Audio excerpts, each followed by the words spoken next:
네, 저는 제 학문의 세계에서 세 가지 정도의 키워드가 있어요. 그 중에 하나가 여성이고요. 또 하나가 영성이고 또 하나는 관계입니다. 그래서 그 키워드에 조금 맞게 저는 관계 심리학, 그리고 여성주의 상담, 또 분별의 영성, 이제 이러한 과목들을 가르치고 있고요. 기독교 상담도 가르치고요. 그리고 이제 개론 과목으로 상담 이론과 실제라는 수업도 하고, 또 팀티칭으로 연구 방법론이라는 수업도 진행하고 있습니다.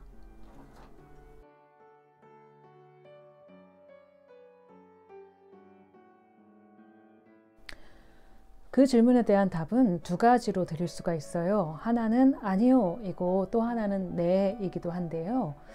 왜 아니요라고 말씀드리냐면은 우리가 관계에 대해서 공부를 해도 그리고 심리에 대해서 우리가 공부를 해도 다른 사람이 어떻게 반응할지, 또 어떤 생각을 가지고 있을지, 또 어떻게 행동할지를 사실 다 예측할 수가 없어요. 우리가 아무리 성격 유형 이제 이런 것들을 다 공부해도 그것이 그 사람의 전부를 다 설명해 주는 것은 아니거든요. 그렇기 때문에 이제 제가 아니요라고 말씀을 먼저 드린 거고요. 또 한편으로는 답이 네이기도 합니다. 왜 그러냐면은 우리가 그 심리에 대해서 공부를 하게 되면은 지금 있는 관계 그대로를 내가 조금 더 수용할 수 있게 되고요. 그리고 관계에 대한 원리를 좀 파악해서 내가 어떤 관계 이미지를 가지고 관계에 임하는지, 또 저 사람은 어떠한 관계 경험을 가지고 관계에 임하는지, 이런 것들을 조금 더 우리가 이제 보게 되고, 그리고 그것을 받아들이게 되고, 그리고 관계라는 것이 항상 내가 생각한 대로 좋기만 해야 한다라는 것은 아니라는 것을 또 알게 되고, 또 상대에 대해서 내가 더 공감하게 되고, 또 나 자신에 대해서도 내가 더 공감하게 되고, 이제 이런 현상들이 일어나면은 아무래도 관계에 많은 도움이 되죠. 그래서 관계에 내가 더 좀 침착한 상태로 내가 임할 수 있게 되거든요. 그것은 관계에 많은 도움이 됩니다.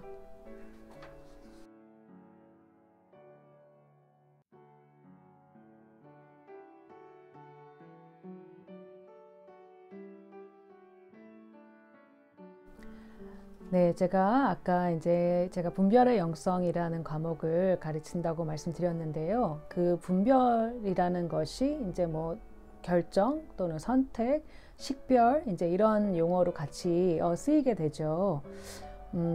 우리 상담에서는요, 전체적으로 무엇을 중요하게 생각하냐면, 초월적 인지를 좀 중요하게 생각합니다. 그 초월적 인지라는 것은 내가 엄청난 무슨 매직 파워를 가졌다는 게 아니고요. 내가 지금 있는 이곳에서 내가 조금 더 객관적으로, 조금 더 넓게, 조금 더 종합적으로 이제 생각할 수 있게 되어진다는 것. 그러니까 이것을 조금 넘어서서 생각할 수 있게 되어진다는 이제 그런 초월성을 제가 말씀드리는 거거든요. 그런 면에서 내가 하나의 어떤 결정을 하는데 이 결정이 그냥 예전에는 익숙한 방식으로 항상 그렇게 해왔으니까 결정을 하든지, 아니면은 그냥 누가 이게 좋다고 하니까 결정을 하든지, 그래서 이제 이 결정의 권위를 다른 사람에게 넘겨버리거나 이런 경우들이 많이 있는데, 이 결정을 좀 더 건강하게 하고 싶은 거죠. 그래서 기독교 영성의 역사에 이 분별을 잘 하고자 하는 그런 그 오랜 전통이 있습니다. 그래서 그 전통을 좀 같이 공부하고 그것을 연습하고 그렇게 하다 보면은 조금 더 이제 통합적으로 결정을 좀 내릴 수 있게 되는 거죠. 그래서 그 결정하는 데 사용되어지는 것은 단지 우리의 예전 경험이 아니고요. 단지 누구의 어떤 권위가 아니고요.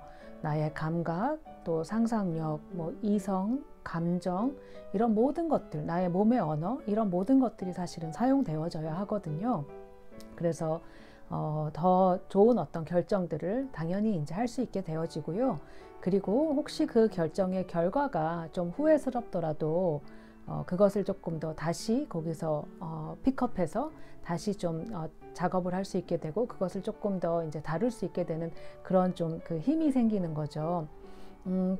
칼 로저스라는 학자가 정말 잘 치료된 사람이 가지고 있는 기능 중에 하나로 무엇을 이야기했냐면, 자기만의 어떤 기준을 가지고 있는 사람을 이야기했거든요. 그러니까 자기만의 어떤 기준을 가지고 있으면 그것이 무슨 아집, 독단 이제 이런 것은 아니어도 자기만의 어떤 건강한 기준이 있으면 더 좋은 결정을 할 수 있게 되겠죠. 그래서 그것과 이제 어떤 기독교적인 영성의 바탕을 둔 분별은 저는 그 많은 서로의 어떤 공통점이 있다고 생각하는 바입니다. 그래서 좋은 결정을 할 수 있게 되어집니다.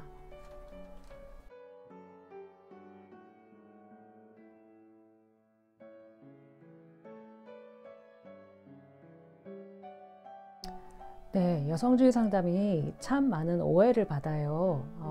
여성주의 상담의 이제 현대적인 역사를 좀 보자면, 1960년대, 70년대 정도에 이제 본격적으로 시작된 상담 분야이거든요.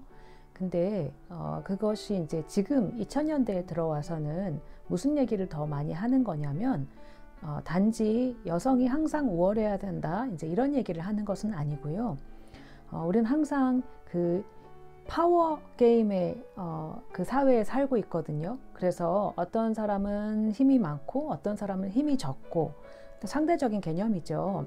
그렇기 때문에 여성주의 상담에서 이제 더 이야기하고자 하는 것은, 더 강조하고 싶은 것은 그런 힘이 상대적으로 덜한 사람의 목소리가 잘 안 들려지니까 그 힘이 덜 있는 사람의 목소리에 일부러 더 관심을 가지고 더 귀 기울여서 그 목소리를 더 들을 수 있어야 되고, 그런 힘이 없는, 상대적으로 없는 사람이 자기 이야기를 더 할 수 있어야 한다라는 그런 원리에 입각해 있어요.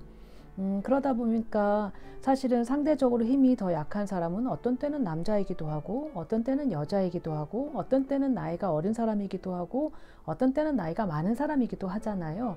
그러니까 이 여성주의 상담은 사실은 모든 사람에게 해당이 되는 이제 그런 상담 분야입니다. 근데 분명한 것은 과거에는 더더욱 그랬고 지금도 여성들이 상대적으로 힘이 약한 부분이 많이 있어요. 단지 어떤 신체적인 힘을 이야기하는 것이 아니고 뭐 이제 제도적으로 보자면, 그래서 이제 당연히 힘이 약한 사람의 목소리를 듣고 힘이 약한 사람의 주장을 더 도와주고 하는 것에 이제 여성주의 상담이 관심이 많이 있죠. 근데 단지 거기에 여성만 포함되는 것은 아닙니다. 또 여성주의 상담의 굉장히 중요한 하나의 포인트는 뭐냐면요, 우리가 이 심리 상담의 분야가 사실은 굉장히 개인주의적이에요. 그래서 한 개인에게 굉장히 중점이 맞춰져 있거든요. 근데 이 개인에게만 계속해서 우리가 중점을 두게 되면 어떠한 좀 단점이 있냐면, 자기 혼자서 다 야기한 문제가 아닌데 자기 혼자서 다 풀어내야 되는 경우들이 생겨요. 그러니까 이것이 제도적으로 또는 구조적으로 어떻게 조금 잘못 영향을 받아서 내가 생긴 어떤 아픔이나 상처나 문제일 수 있는데 이것을 내가 다 혼자 풀어낼 수 없잖아요. 그러니까 한 문제를, 한 주제를, 한 대상을 개인적으로도 보지만 더 이것을 넓게 구조적으로도 같이 봐야, 그래야만 더 좋은 해결책을 우리가 제안할 수 있고 더 좋은 치유가 일어날 수 있다고 보기 때문에, 그런 면에서 이제 이 여성주의 상담이 사실은 다른 상담이 많이 하지 못한 그런 중요한 기여를 하고 있다고 생각합니다.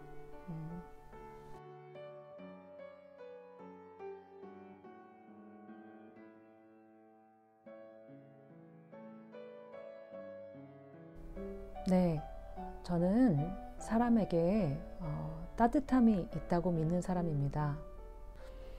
근데 때로는 과거의 어떤 경험 또는 내가 가지고 있는 어떠한 고질적인 문제, 이런 것들 때문에 그 따뜻함이 표출되기 어려운 상황이 있다고 생각합니다. 이 따뜻함이라는 것은 그냥 힘없는, 매갈이 없는 이제 그런 어떤 측면이 아니고, 새가 따뜻하게 알을 품어서 거기에서 새끼를 부화시키듯이 그 따뜻함 안에는 생명력과 창조성이 있기도 하잖아요. 그런 것처럼 우리 안에 가지고 있는 그런 따뜻함이 우리 안에서 생명력과 또는 그런 창조성을 충분히 표출시킬 수 있다고 저는 믿습니다. 그래서 치유가 된다는 것은 저는 조금 더 따뜻한 사람이 되어지는 것이라고 생각하거든요. 우리 학교는 그런 것에 좀 더 중점을 두는 학교입니다. 단지 내가 나 하나를 따뜻하게 품어주는 것뿐만이 아니고, 그것도 너무너무 어렵고 그것도 너무너무 대단한 것인데, 그것뿐만이 아니고 내가 그렇게 따뜻하게 품어지면 그 안에서 생명력과 창조성이 생겨서 더 나아가서는 다른 사람을 품을 수도 있고, 이 사회에 더 좋은 어떠한 창조성과 생명력을 가지고 기여할 수 있을 거라고 저는 굳게 믿는 사람입니다. 오셔서 그 경험을 같이 해보시지 않겠습니까?